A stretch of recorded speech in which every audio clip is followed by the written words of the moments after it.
Hi, live from Floor 2, welcome to the final Fortune TV show of the academic year. And what a show we're going to try and bring you tonight. We've actually opened up the whole studio, so if you want to see how the Fortune TV actually works, you're welcome to come join us on Floor 2 and have a look at the inner workings of the show. Well, we're rapidly hurtling towards the end of the academic year, and what an end it's shaping up to be, with not just the end of the academic life itself, but also the end of bad weather, USL parties, and our dear sponsors, LUC shitposting, hashtag please sponsor us, hashtag we're broke. First, though, we'll be taking a look at a more appropriate channeling of the drama here at LUC, with a look at what the theatre committee's been up to this year.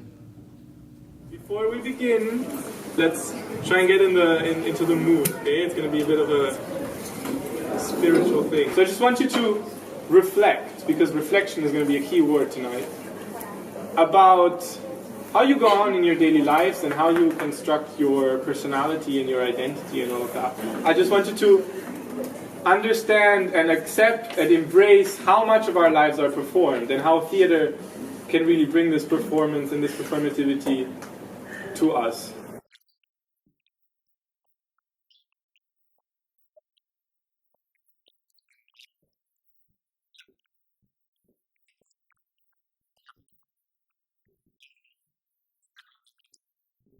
It's a no judgment zone, which is hard at LUC because everything that gets put up on stage is very critically judged by everyone. But it's supposed to be like a no man's land kind of thing where you can do whatever you want.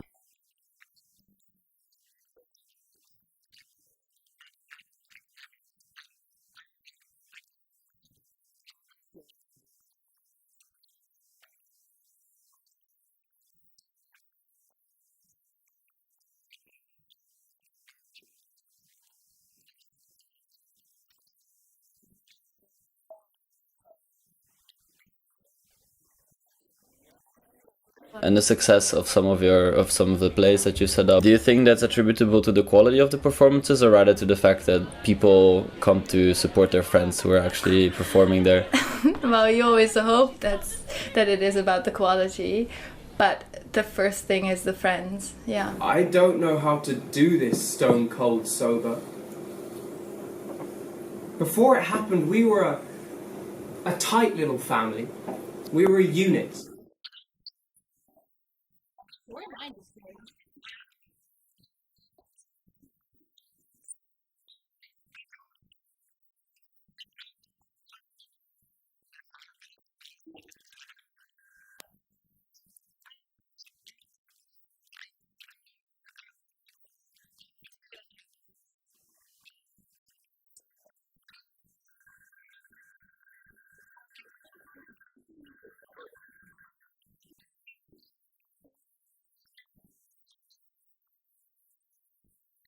They say she's just a girl with her whole life ahead. She came out of nowhere, right after our old king's murder.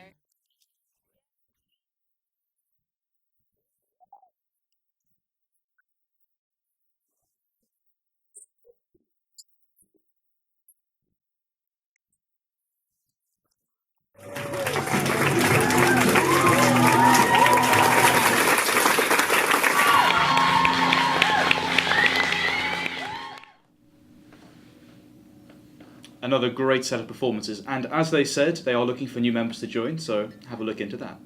Of course, not everyone will be joining us next year, although, to be fair, they're probably not here, they're probably writing their capstones instead. Regardless, to find out more about life after LUC, we've got some alumni on the show, and if you guys have any questions about life after the bubble, please comment them below, and our social media team will try and pick them up for you. So, thanks for joining us, guys. For the uninitiated, could you guys tell us who you are, what you graduated? It's funny that you mentioned when you leave IUC, because I haven't really after 5 years. I started here in 2013 and I graduated in 2016, and then I started working here in the recruitment and communication office next to studying in Leiden, and I finished that last January, and I'm finishing my master's in Leiden. Well, my name is Frank Christenay, and I graduated in 2017, having started in 2014, so it's almost 4 years ago that I entered here. As you can see, I'm also still here, also still enjoying everything that LUC has to offer. We're both actually have been working for LUC in the capacity of alumni relations student assistant, and I'm basically taking over from my dear friend Flip here. Okay, and like, how did you guys get into working for LUC? Well, for me personally, I'm also a law student, and I lost my job in Leiden because of competition, and I was looking for something else. And then Flip, he had to step down, and a beautiful vacancy opened up. So this is how I ended up here. And I just applied, to be honest. That's how you usually get jobs. Fair enough, actually. So you guys have been around LUC for a while, clearly, but you've not been in the LUC system itself for a while. So tell us one thing that you miss and don't miss about LUC.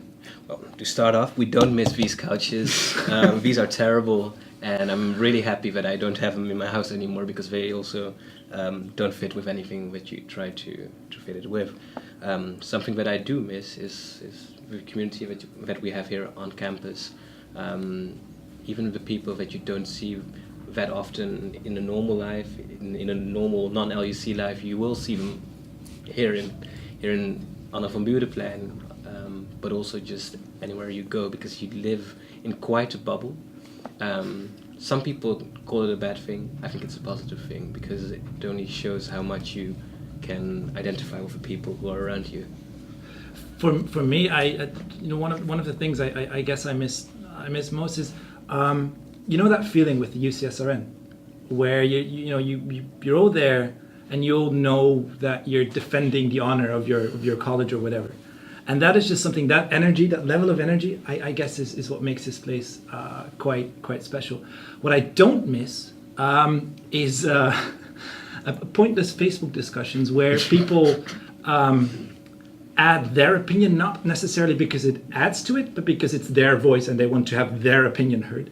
I don't think that's very constructive in life in general, but also in LUC. Well, funnily enough, speaking of Facebook discussion, we've got a question from one of our viewers, from Dom van Zontvliet, and I hope I pronounced that correctly this time. Hi Frank, Chris and Felipe. So how often are you at LUC, even though you don't study here anymore? Depends on whether it's a bar night or not. Kostas has improved over the years. It's really hard to stay away, especially the new parties that happen so frequently. Even Akbar didn't have that. Even our beloved Akbar. So I think Kostas is doing well. I think Kostas is deserving a compliment there, and it's also one of the primary reasons that we're still here. And obviously, I mean, one of the things that we are here is to work on alumni relations, and that does require time. It does require meetings. It does require a strategy to try and see what needs to happen, when and why. And I guess that's Frank Chris has his desk up here, and I sometimes need coffee. Oh, fair enough, really. So you're both continuing to work in alumni relations then?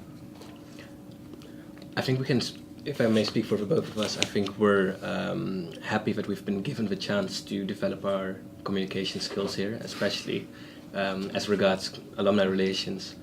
But I think we're both getting into neoliberal institutionalism after. Yeah, I'm just going to pretend I know what neoliberal institutionalism is. Yes, that's a big thing. Neoliberal institutionalism. I'm glad that the 4,000 euros a year was good money, well spent for you then. How very neoliberal of you. No, I mean, I forgot the question, to be honest. What was the question again? Like what you guys are continuing to do here at LUC. Yeah. So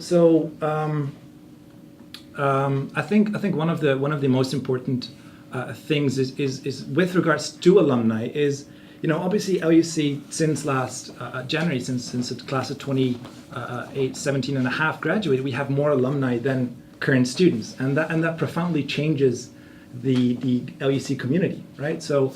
Since 2012, 2013, there's been Evolution, which is the student-run alumni network. So it was run by students for students, and new to that infrastructure is a lot of support from within Leiden University College, and that's the LUC Alumni Office, which is where Frank Chris is working right now together with Stanley van Russel, who joined LUC last January, at the beginning of this year. At the beginning of Block 3, he joined us, and you can really see that LUC is putting a lot of effort into maintaining that network and actually trying to advance it for the next years. and for the many cohorts that are still to follow, of course. What we can also see, obviously, is that LUC has more means at the moment, can also use more means of FGGA and Leiden University in general. So we're trying to coordinate all that to make sure that our alumni stay connected, but also that they don't just receive an email to see what's going on at the college, but that they're also being invited back. So we organize events where they may speak. We organize different informal gatherings for different classes, and I think that all that together makes sure that our alumni know that we still care about them. Because once you leave LUC, you know that LUC isn't going to leave you. You want to come back. Right? I tried. It didn't work.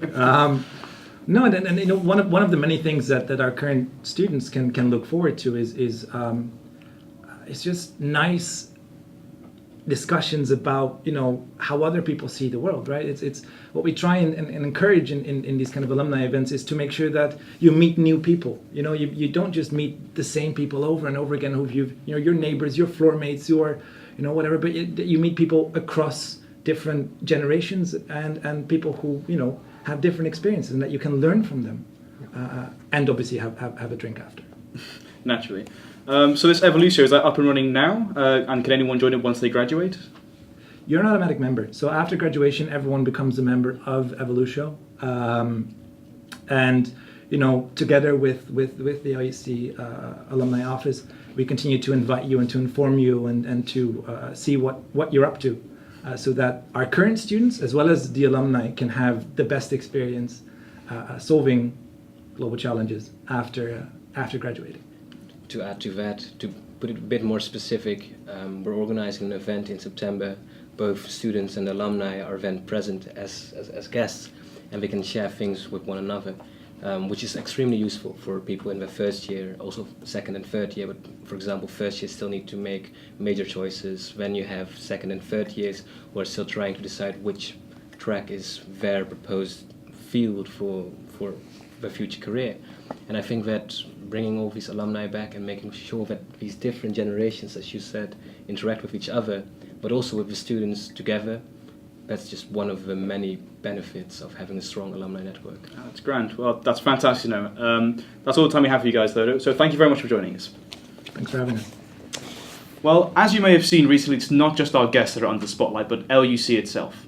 Our very own Martin Molenaars brings us this report on the accreditation.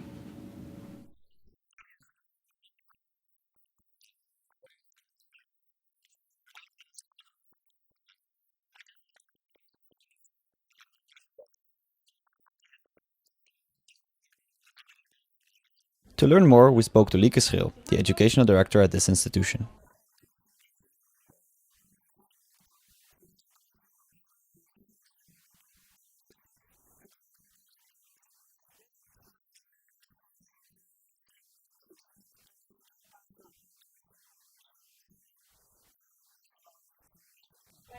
Because of the importance of this assessment, Lieke organized multiple information sessions for students and staff alike, as well as a mock audit so that everyone is prepared for the site visit happening on the 14th and 15th of May.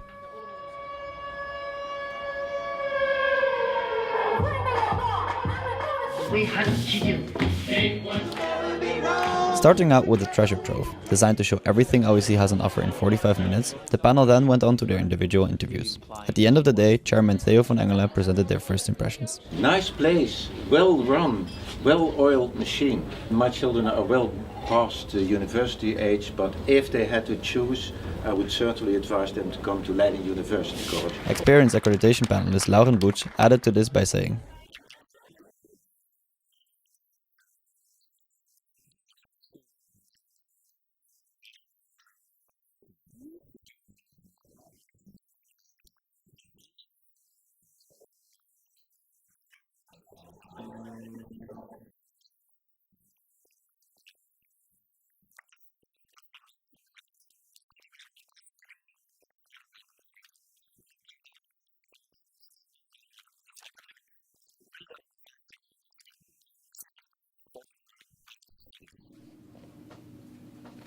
Hopefully that clears up some of the mystery around the accreditation. However, if you're a first year like myself, there's one mystery that's been hanging over LUC all year, the Dies Fatalis. To try and shed some light over this supposed event of the year, we've got some board members of the Deers with us in the studio tonight. So, thanks for joining us, guys. Could you introduce yourselves and tell us a bit about what you do for the Deers? So I'm Yuri, and I'm the chair of the Deers, which means that I'm trying to run the board. I host the meetings. I try to arrange the infrastructure as much as possible. Try to make their lives a little bit more less stressful and easier. And that's mainly what I do. Yeah. Yeah, my name is Maarten, and I'm the creative director of the Deers. So basically, I'm trying to get a show together that I hope everyone will enjoy. And then, yeah, that's basically my job. Okay, so obviously you guys have been working to keep the Deers in absolute mystery. But I mean, for first year like myself, we've never been there. A lot of us are still a bit confused. So can you tell us anything about the Deers itself? Like, is it just a performance? Well, you could compare it in some ways to the pantomime, where we're basically trying to take the piss out of the entire college. But it's done in a very different way, and I think for the first it would be more fun not to mention it that much. It obviously involves a lot of video, hence I'm involved as well. But the show it's an interesting combination of different things, and we don't want to give away too much on that. I think the second and third years know kind of what to expect, but every year it's completely different. And same like with the pantomime, we have a very big party at the end where people get to enjoy and come together with their friends. And yeah, and it's the end of the year as well, so it's a moment to sit together for the final, before the summer, and then go out, have your holiday, and hopefully come back or not if you're a third year. And with it's just very important with the Deers. It's not just about the show that's happening, but about going there with your friends, enjoying it, reflect on the entire year, on everything that's happened, and try to take it with a bit of a grain of salt. So. And indeed, as Maarten said, it's just like the Pantomime Secret, but please still buy your ticket because it's going to be fun. Trust us, and trust your second and third years. Okay. And how was it organising an event in such complete secrecy? Involves a lot of group chats where I think Maarten can talk a lot about. I think over the last 2-3 months I've created I don't think I'm exaggerating when I say 40 group chats with different groups of people, because in the end, the entire show, it's in the completest secret. I think it's only known to about 3 or 4 people, which is less than it is within the pantomime. But different components are spread out over the entire community as to involve as many people as possible. But often we even get people to do something and they have no idea how it's going to end up in the show. So I think that's a very interesting way to do it. But yes, it is indeed very difficult to keep it secret. So yeah, and additionally you have the many other. If you want to bring something special and surprise people, so you don't want to just stick with a theater. You want to make it a bit bigger and better. And that's first of all always a hassle to come up with something new, and second of all it's a lot to arrange, definitely. And then especially if you're dependent on the many people in LEC, because we want to involve as many people as possible, but we also don't want to tell you anything, so that's it's quite hard. And of course I have to ask about the location, because, well, you've not even disclosed it, but we've got some very specific instructions been given to us. Well, I've heard rumors that it's in the Wijnhaven Auditorium, and you can check and that the buses actually take 20 minutes to get there because of some kind of construction work in the city center, so that's why. But yeah, I think that's the only rumors I've heard. I don't know much more. I mean, I'm doing the show, I don't need to know more. So. No, indeed, we're going to keep it secret till the very end. Because we want to make it really special. There are buses bringing you to the place where the show is going to be. It means that you have to be on floor 0 somewhere between 6:45 or 7:15, so you can catch a bus. We will arrange some nice music when you're on floor 0 to wait. Please really do that, because it's going to be nice, and maybe something we can disclose. Maybe the show is going to start a bit earlier than you think. Okay, intriguing. So you want to be on that bus. We do have a question from our very own Siba, who is asking, can we win a free drink if we guess the location of the Deers? Well, I mean, as I said, I don't even know the location yet, so I don't have a decision on this, so I think I'm going to leave it to the chair. Yeah, I don't think so. No, I'm sorry. But just all jokes aside in this matter, even if you really want to know the location before, honestly, it's the same like if you were to know everything that's on the show and then go there, you're not going to enjoy it even half as much as if you go there and let yourself be surprised, right? So I personally don't understand the entire hype around getting to know the location. Oh, we need to know blah blah. And I get that for some people it's a bit inconvenient, but it's in the end, I think it's definitely adds to the entire experience of the show. Yeah. As compared to having to know everything beforehand, because just see it as if floor 0 is the location of the show, and from there it's going to start. And normally you would be there with your nice gala clothes, and if you really have to be like have something on you, then drop it in someone's room. There are a few upstairs, I would say, that are probably open for you to leave some stuff. So it should be arrangeable. Okay, interesting. And of course, finally, the one question on the tip of everyone's tongue, we have to ask, will David Earhart be singing again this year? Again? How do you know that? Have you had anything to do with the DS last year? How could I possibly comment? I wasn't here at LUC last year. We can't discuss, as I said, we can't discuss anything about the show. A lot of people are involved. Of course, there is a component with staff as well because they're part of the community. But yeah, I'm not gonna say anything about it. So yeah. Fair enough. Any last tidbits, juicy bits of gossip for our viewers about the DS, or? Well, there's this one thing that happens every year, which I think might be interesting for the first years to know, that there's some kind of reveal happening throughout the show, which is kind of interesting. But I think I've said enough, to be honest. Maybe some nice news about another Facebook page. Yeah, another Facebook page. Yeah. All right. Well, thank you for joining us, guys. Welcome. Thank you for having us. Well, we may not have learned much, but we hope you guys are plenty excited for the DS, which will be next week. However, the DS have to just one final bit more, and we are now proud to bring you this exclusive promo for Fortune TV. Hi, I'm Tom, and together with Karen, we'll be hosting this year's Fortune TV live broadcast of the DS Fatalis, exclusively on Fortune TV. Who put this red M&M in my bowl? Karen, we're in a promo. Rachel! Hi, I'm Tom, and together with Karen, we'll be... This is my line.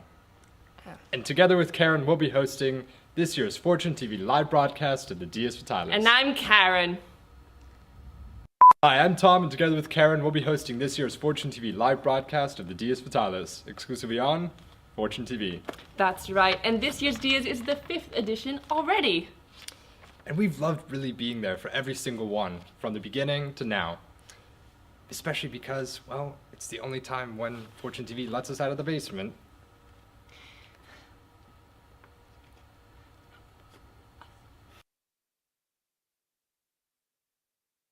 Hallo, ich bin der Tom, and together with Karen, we will be hosting the Fortune TV live broadcast of the DS Fatalis, exclusively on Fortune TV. Why are you Austrian all of a sudden? Ich bin der Stefan aus Tirol. I'm trying to appeal to the diverse international community at LUC. The diverse international community of the 3 LUCers who are also Austrian. Jawohl, and now we dine. Ich bin so toll, ich bin der Anton aus Tirol.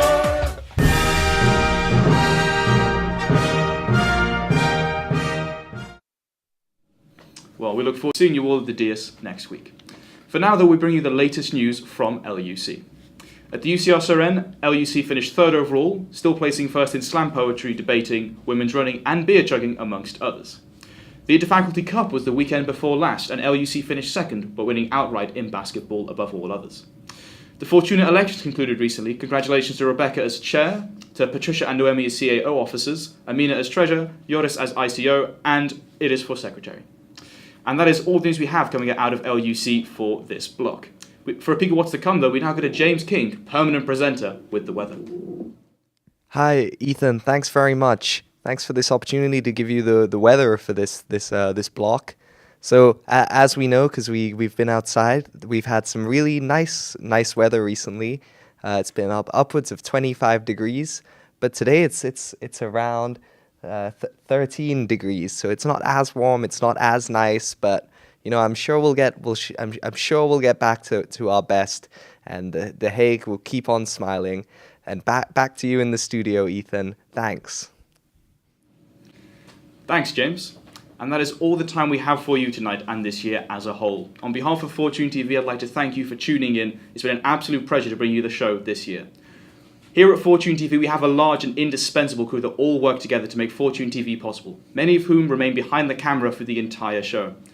Some of these people are leaving us after this block. We'd like to wish Tongi, Lotte, James and Martin all the best on future endeavours, and wish Marta, Anna and Jenny the best of luck on their exchanges.